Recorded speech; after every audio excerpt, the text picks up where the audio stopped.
In 2006, Raymond Domenech guided France to the World Cup final, where one player's self-destructive headbutt ended his tournament in disgrace. Zidane's career ends in disgrace.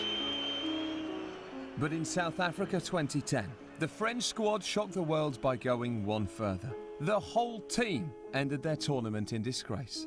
Sacre bleu, what went on with the French team? The French team was just getting worse and worse. They just fell to pieces. It started in their second group game against Mexico. The French suffered a disastrous defeat.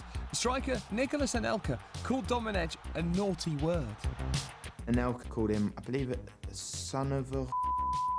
And everyone's supposed to go, Anelka, you old cardy, come on. But that didn't happen, he got sent home.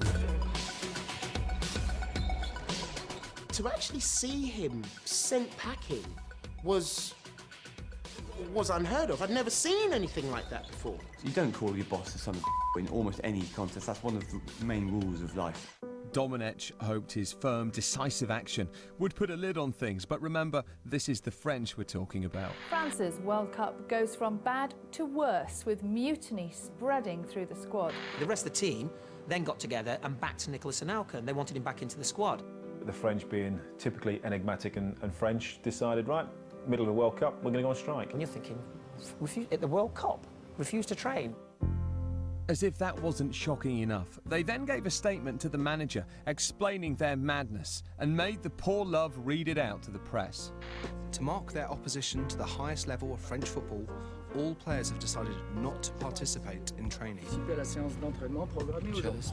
That's really pretty humiliating for him. There was a lot of shots during the World Cup of him just standing there on the touchline, looking like he'd been quite heavily bullied. But still, it takes someone like the French to actually go to war with their own manager. The French were falling apart, but the pièce de résistance, that's French by the way, was still to come, when the French captain and the fitness coach almost came to blows.